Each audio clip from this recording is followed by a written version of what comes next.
دی مو بل چا نه تمه نکوم، نی پیغمبر نکوم، نی خدای نکوم، مو علی نه غواړو سیره وکړه بس الله په امان. نه له خدای نه غواړي، نه له علي، نه له رسول الله نه غواړي، فقط له علي نه یې غواړي. علي نه غواړم، علي بس مولا دی د مو سیره. زه تا نه یوه پوښتنه کوم، زه خپله شیعه یم که نه؟ نو ته ما نه دې خبرې جواب راکړه چې ته روزانه ناست یې دلته لیو کې که نه، ته وایې چې شیعه کافر، شیعه کافر دی، ته په کوم بیس وایې؟ ما خو نه دي ویلي چې شیعه کافر ده، ودې الله بنده قسم دې ته خواره شپه وایې. نه وسړی، زه تا سره یو خبره کوم، څوک چې قرآن نه مني هغه مسلمان ده که نه ده؟ دغه خو خود کافر ده، چې هغه کوم سړي نه پیدا شوی وي دغه پلار هم کافر دی. آفرین، قربان دې سم دې زړه سره دغه پاک چې غږیږي تر مذهب دې وګرځېږم. الله پاک دې هدایت هم پسې نصیب کړه. څوک چې امام علي رضی الله عنه نه مني مسلمان ده که نه ده؟ هغه د سکوړ ته د کافر بچی چې علي نه مني سره هغه بیا څه دی؟ شابس. څوک چې د قرآن ته تحریف سوی کتاب وایي دا څوک ده؟ هغه منافق ده. ښه، څوک چې د قرآن یو آیات نه مني دا مسلمان ده که نه ده؟ دا نه ده مسلمان. څه قرآن چې څوک دروغونه ذره برابر شک وکړي که نه هغه کافر ده. شابس. اوس عائشه رضی الله عنها قرآن وایي چې د مؤمنانو مور ده. دا قرآن دا په کوم ځای کې راغلی دی قرآن چې؟ دا په سورة الاحزاب کې د زړه سره راغلی دی. دا قرآن کریم ده. سورة احزاب کوم آیات؟ شپږم نمبر آیات ده. شپږم دا دی یو. ترجمه بي وخه پسترګو. أعوذ بالله من الشيطان الرجيم بسم الله الرحمن الرحيم. شپږم نمبر آیات ده سورة الأحزاب. النبي أولى بالمؤمنين من أنفسهم. نبي عليه الصلاة والسلام د مؤمنانو تر نفسونو په دوی ډیر حقدار ده. وأزواجه أو دي رسول الله صلى الله عليه وسلم بيبياني أمهاتهم دي مؤمنانو مين دي. عائشة رضي الله عنها رسول الله بيبي وكانوا. ته په کوم بیس وایې چې دا د ټولو مسلمانانو مور دی؟ دا قرآن کې خدا داسې څه مونې لیدي؟ دا مخه قرآن د ودې سره سورة الأحزاب ده، په الله قسم سورة الأحزاب ده. د مؤمنانو په قرآن کې سته، تا په خپل قرآن کې نه لیدلي، لیکن د مؤمنانو په قرآن کې سته. دا دی یو. دا بیا وګوره پلټنه وکړه د زړه سره. الله جل وعلا لوی سړی یې ماشاءالله تحقیق وکړه. اوس د تا مرآت العقول کې علامه مجلسي صاحب بینه ده تحریف سوی ده. تا خپل خلو ویل چې څوک دا قرآن نه مني هغه کافر ده. نو اوس ما درته ویلي چې کافر ده او که تا خپل خلو اقرار وکړل چې و دا سړی کافر ده. صحیح ده چې قرآن کې کله کوم سړی دروغونه ذره برابر شک هم وکړي که نه هغه کافر وي. ښه، تاسې که نه عائشې رضی الله عنها باندې لعنت وایسته که نه؟ نه وایو مو لعنت، مو څه کار نشته. څوک منې منه، نه منې نه منه، لعنت څه ضرورت نشته. دا تقیه د کور ودان څه کوي. اوس به زه په سورة النور په قرآن عظیم شان کې دا درته وښیم. الله جل وعلا وایي چې څوک د عائشې رضی الله عنها په شان کې یوه بده خبره وکړي دا وایي مؤمن نه ده. دا آیت پسې درته وښیم. وښیه. دغسې ماشاءالله که علمي بحث وکړي په سترګو. دا وګوره، دا ګوره اتلسمه سفاره ده. معلومیږي درته؟ معلومي. 18 سفاره ده، اتلس، او سورة النور ده. د سورة النور 17 لمبر آیات ده. ورته وګوره 17 لمبر آیات ده. الله جل وعلا وایي يعظكم الله ان تعودوا لمثله ابدا. الله وایي زه نصیحت درته کوم چې تاسې بیا دغه شان تسپکاوي ته همیشه راونه ګرځېږئ. یعنی د عائشې رضی الله عنها په شان کې یوه بده خبره ابدا تر قیامته پورې ونه کړئ. ان کنتم مؤمنین، که چیرې تاسې مؤمنان یاست. یعنی الله وایي که مؤمنان یاست د عائشې رضی الله عنها په شان کې ابدا په معنا خو به پوهېږئ، یعنی تر قیامته پورې ابدا همیشه یوه بده خبره به پکې نه کوئ که مؤمنان یاست. او که چا یوه بده خبره پکې وکړه هغه څه شی ده؟ هغه مؤمن نه ده. دې کې خو عائشة رضی الله تعالی عنها ولا خو څه نامه پکې نه راغلي که نه؟ یا الله بنده د عائشې رضی الله باندې دا ټوله واقعه له دین ذکر شروع کیږي چې د عائشې رضی الله عنها باندې منافقین و تور ولګول. ان الذين جاءوا بالافك عصبه منكم لا تحسبوه شرا لكم بل هو خير لكم لكل امرئ منهم ما اكتسب من الاثم والذي تولى كبره منهم له عذاب عظيم لولا اذ سمعتموه ظن المؤمنون والمؤمنات بانفسهم خيرا وقالوا هذا افك مبين. کله چې په عائشې رضی الله باندې منافقین و د زنا تور ولګول، بیا د دې په براءت کې دا آیاتونه رانازل شوي. الله څه ورته وایي؟ وقالو، او تاسې ولې دا نه ویل سي هذا خبره واوره کاري صاحب، خو دې کې خو څه نامه نه ده راغلي که نه؟ دا واقعه د چا په باره کې رانازله شوې نه ده. د تا تفاسیر در وښیم چې دا د عائشې رضی الله عنها په شان کې دا آیتونه رانازل شوي دي. په کار دی نامه خو یې پکې ورکړې وی که نه؟ چې اوس نامه یې ورکې ولې نشته؟ نو نامي خو د علي رضی الله عنه نامه په ټول قران کې نه درغلی، نو ته ولي امام منې؟ په قران عظیم شان کې یو نوم د امام علي راوخی چې ته وایې امام علي څوک نه مني هغه کافر ده. چیرې په قران کې نوم راغلی د امام علي رضی الله عنه؟ خو سیدا نه راغلی، ما خو ته قران نه راخصه ته ته مې وی تر راشه زه قران علي ثابت. دا واقعا شان نزول د دې واقعي اوس به احادیثو ته ځي، په احادیثو کې به یې ګوري، په احادیثو کې به یې ګوري. زه اوس بل آیات پسې درته وښیم. ګوره الله جل وعلا په دې آیات کې بیا څه پسې وایي. اعوذ بالله من الشیطان الرجیم. دې آیات پسې وګوره، پسې په دې کې په صراحت سره همدا خبره کوي. وګوره اعوذ بالله من الشیطان الرجیم. وګوره الخبيثات للخبيثين، خبيث خزي دي خبيث سړو دي پاره دي، والخبيثون للخبيثات، خبيث سړي دي خبيث خزو دي پاره دي، والطيبات پاکي خزي للطيبين دي پاکو سړو دي پاره دي، والطيبون او پاک سړي للطيبات دي پاکو خزو دي پاره. اولئك مبرؤون مما يقولون. اولئك دغه عائشه رضي الله عنها سيده او صفوان رضي الله عنه، صفوان رضي الله عنه صحابي ده، عائشه رضي الله عنها رسول الله بيبي ده. دوی په یو سفر کې نبی عليه السلام بني المصطلق غزا ته تللی و، چې را واپس شو نو عائشه رضی الله عنها شاته پاتې سوې وه، نو صفوان رضی الله عنه له شا پسې راغلل، په وښي راسوره کړله، نبی عليه السلام ترې راوستله. کله چې منافقینو دا حال ولیدل نو منافقینو د زنا تور ورباندې ولګول. دا وګوره په دې آیات په سر کې ان الذين بشک هغه کسان جاءوا چې راتګ وکړل بالافک په دروغو سره، په تهمت سره یې راتګ وکړل.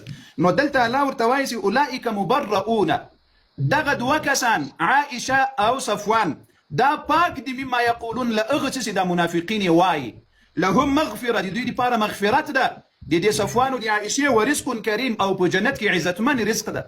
د الله بندگانو قران وایي چې عائشه جنتی ده، جنتی ده، او تاسو شپه ورځ پسې بدی خبرې کوي. نو دا اوس دلته قران عظیم شان کې همیشه وخت د بعضی قصو د اشخاص نمونه نه راځي، فقط واقعه الله جل وعلا په قران کې نازلوي او بیانوي مسلمانانو ته.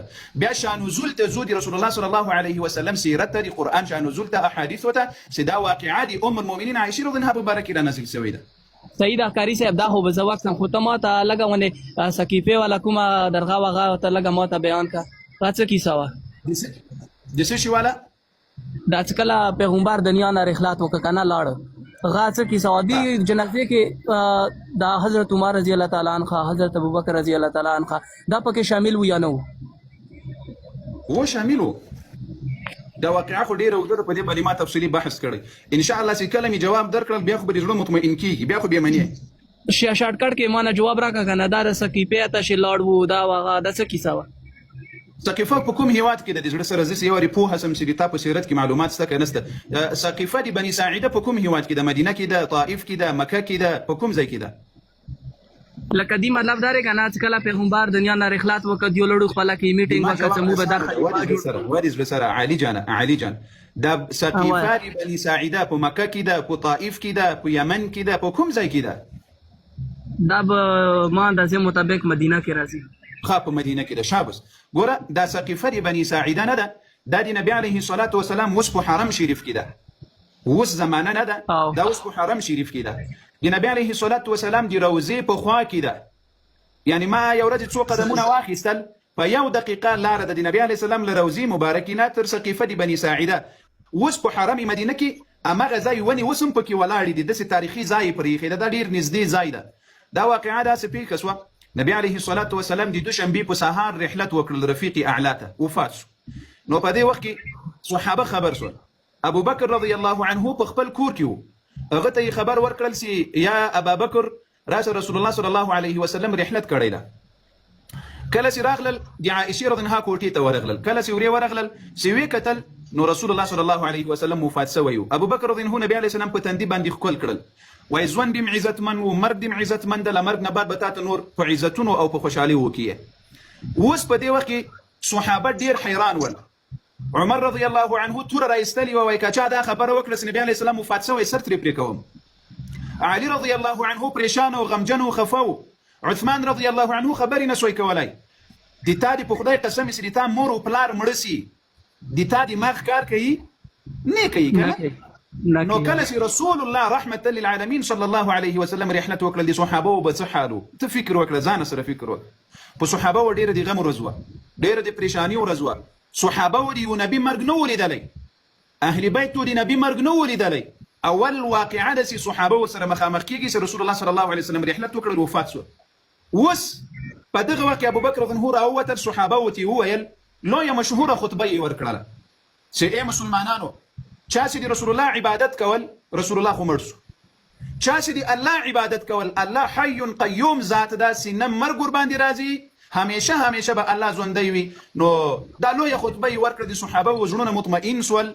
یعنی ابو بکر رضی الله عنه صحابه وته دا خطبه ورکړه چې اے مسلمانانو موږ تاسو ته الله دین را لېږلی ده، قرآن را لېږلی ده، موږ تاسو به د یو رب عبادت کوو، موږ تاسو د رسول الله عبادت نه کول، موږ د الله عبادت کول. نو په دین قائم مضبوط او ټینګ پاتې سئ لکه څنګه چې ټینګ یاست. په دغه وخت کې اوس صحابه راغلل، ټول صحابه ناس دي، ومنځ کې علي حیدر رضی الله عنه ده، عباس رضی الله عنه ده، د نبی علیه السلام تره، د نبی علیه السلام د تره زامن دي، فضل ابن عباس ده، داسې نور اهل بیت دي، بنو هاشم دي، صحابه دي، مهاجر او انصار دي. شپږ ډېر زره مسلمانان په مدینه المنوره کې اوسېدا، ټول د مسجد نبوي شاوخوا یا په شاوخوا منطقه کې ټول ورباندې خبر شول چې نبی علیه الصلاة والسلام رحلت کړلی رفیق اعلی ته. په دغه وخت کې اوس صحابه وویل چې نبی علیه الصلاة والسلام به ښخوو چیرې. یوه مسأله راغله منځ ته، راپسې حسابوئ قربان دي سم چې ښه دې زړه مطمئن شي. اوله مسأله د صحابو په منځ کې د اختلاف څه شی راغله چې نبی علیه الصلاة والسلام چیرې ښخوو. بعضې صحابه وویل په مکه کې ښخوو، بعضې صحابه وویل وای په بقیع الغرقد کې ښخوو چې د نبی علیه السلام په قبر په خوا کې د روضې په خوا کې قبرستان ده په دې کې، بعض وویل وای په بیت المقدس کې ښخوو، بعض وویل وای په عامو مقبرو کې ښخوو. دا اول اختلاف. دوم اختلاف وای نبی علیه الصلاة والسلام ته به غسل څوک ورکوي، دا دوم اختلاف راغله. دریم اختلاف نبی علیه السلام ته به د جنازې لمونځ څوک ورکوي. درې خبرې د صحابو په منځ کې، دا خبرې چې دوی صحابه یو بل ته ویل چې اوس به څه کوو. په دې وخت کې ابو بکر رضی الله عنه ورته وویل وای ما له رسول الله صلی الله علیه وسلم نه اورېدلي دي کوم نبي چې چیرې وفات سول په همغه ځای کې به دفن کېږي. دا روایت د تاسو په کتابونو کې راغلی ده. دغه روایت د تاسو په کتابونو کې راغلی. قاری صاحب بیا پیغمبر جنازه چا وکړه؟ راځم درته خو دا در روان یم، لیک مې زه په تفصیل راځم چې ته سر را سره خلاص کړې، خو که سر نه خلاصوي زه اوس بیا تفصیل ته نه ځم. ووایه صحیح ده، وایه څه وایه. کله چې صحابه په دې متفق سول چې د نبی علیه الصلاة والسلام قبر به په هغه ځای کې وي په کوم ځای کې چې وفات شوی د روح ځینې اخیستلی شوي، ښه په دې اتفاق راغلل. اوس مهاجر وویل وای نبی علیه السلام ته غسل موږ ورکوو، انصار وویل وای غسل موږ ورکوو، ابو بکر رضی الله عنه ویل وای نه غسل به اهل بیت ورکوي. کوم چې عباس رضی الله عنه ده، د عباس رضی الله عنه زمن و، علي رضی الله عنه ده او زبیر دغه پنځو کسان الله عنه وویل وای غسل به اهل بیت ورکوي. یعنې د نبي علیه السلام قریبان به ورکوي. عباس رضی الله عنه یې تره ده اهل بیت، علي رضی الله عنه یې د تره زوی ده اهل بیت، او همدغسې زبیر رضی الله عنه یې د نبي علیه الصلاة والسلام ماما ده وای دوی به ورکوي، او د عباس رضی الله عنه زمن دي. په دې هم اتفاق راغلل. اوس نبي علیه السلام د جنازې لمونځ ده، په دې کې د صحابه وو بیا یې پوښتنه وکړه چې دې ته به دغه څوک ورکوي جنازې لمونځ. په دغه نقطه کې اوس متوجه سره ته دلته د تاسو ذهنونه چې د تاسو اغاګانو در خراب کړي په دغه ځای کې.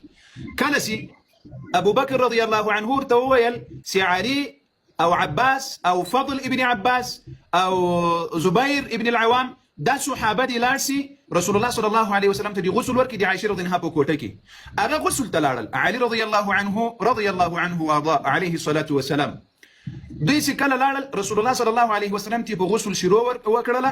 عائشه رضی الله عنها ته आवाज وکړل چې کفن راکړه، نو عائشه رضی الله عنها درې کفن د رسول الله صلی الله علیه وسلم ورکړل. په دغه وخت کې چې علي رضی الله عنه، عباس او طلحه او فضل ابن عباس دغه صحابه چې کله د نبی علیه الصلاة والسلام په غسل دي خبره راغله، انصار صحابه په سقیفه د بني ساعده کې رايوځای شوي دي چې د ځان لپاره مسیر وټاکي. انصار صحابه، مهاجر نه. انصار هغه صحابه چې د مدینې خلق وو او مهاجرو ته ځای ورکړی د هغو صحابه ته انصار ویلی کېږي. دغه انصار په سقیفه د بني ساعده کې سره رايوځای شوي وو. دا سقیفه څه شي ته وایي؟ یو سوري ته وایي، سوری ده. په دې کې به دوی رايوځای کېدل د مجلس لپاره. نو په دې ورځ رايوځای شوي وو تر څو د ځان لپاره یو مسیر وټاکي.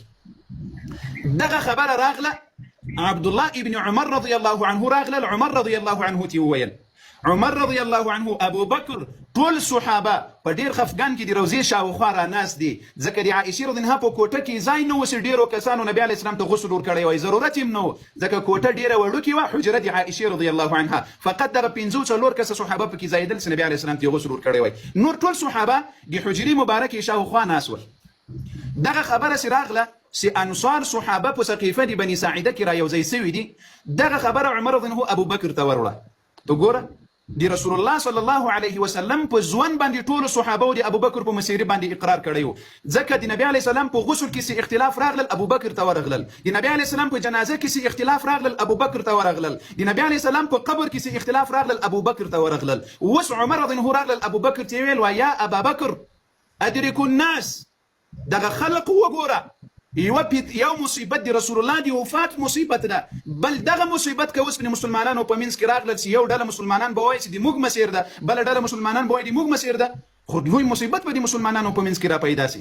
په دغه وخت کې ابو بکر صدیق رضی الله عنه، عمر فاروق رضی الله عنه، ابو عبیده ابن جراح رضی الله عنه، دغه صحابه لاړل سقیفه د بني ساعده. خبرې ته دا ټوله یوه ورځ د زړه سره تاسو ته وایي وینا اوس غوږ د دوشنبې په سهار نبی علیه السلام وفات شول.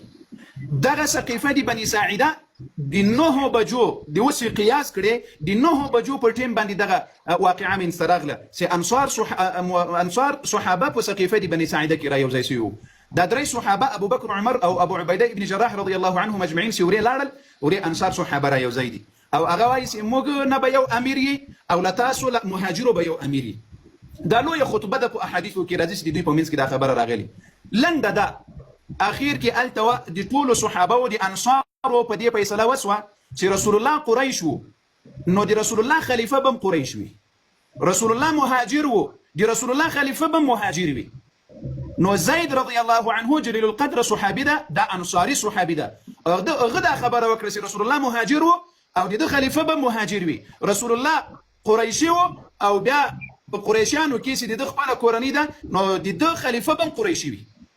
هغه الته بیعت واخیستل د دې لپاره چې تر څو د نبی علیه السلام جنازه تیر سي، نبی علیه السلام قبر مبارک ته وسپارلی سي، نو له هغه به بیا عام بیعت په مسجد نبوي کې واخیستلی سي. په سقیفه د بني ساعده کې عام بیعت نه ده اخیستلی سوی، داسې بیعت واخیستلی سول چې یوازې د مسلمانانو په منځ کې اختلاف را نسي، فتنه پیدا نسي. د ماسپښین لمانځه ته ابو بکر رضی الله عنه له عمر سره بیرته مسجد نبوي ته راغلل، ځکه د نبی علیه السلام پر ځای لمونځ ابو بکر ورکول. د نبی علیه السلام په ځوان امام د لمانځه ابو بکر جوړ سوی و. ابو بکر رضی الله عنه بیرته راغلل، د ماسپښین لمانځه ته له سقیفه د بني ساعده نه ځان راورسول. دا اختلاف د ماسپښین لمانځه ته ختم سو. سراغلل اول کال په مسجد نبوي کې ابو بکر رضی الله عنه د ماسپښین لمونځ ادا کړل. ټول صحابه په شمول د علي رضی الله عنه ټول صحابه لمونځ وکړل. کله چې لمونځ وکړل اول امر چې ابو بکر رضی الله عنه وکړل د نبی علیه الصلاة والسلام د قبر وکړل، د غسل وکړل، بیا یې د جنازې د لمانځه لپاره صحابه ورته راغلل چې یا ابا بکر د جنازې لمونځ به څنګه کوو. نو نبی ابو بکر رضی الله عنه ورته ویل چې رسول الله په ژوندم امام ده او په مرګم امام ده، نو یو کس دوه کسان درې کسان ورځي په نبی علیه الصلاة والسلام باندې درود وایاست، لمونځ کوي چې څه مجروي په دې بل دروازه باندې وځي.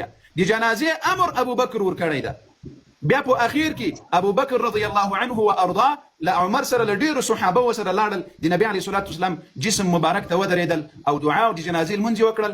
بیا یې قبرستان ته قبر ته وسپارل چې دغه د جنازې لمونځ ډیر وخت واخیستل، ځکه د مدینې 14,000 مسلمانانو نرو ښځو ماشومانو په نبی علیه السلام د جنازې لمونځ کړی ده.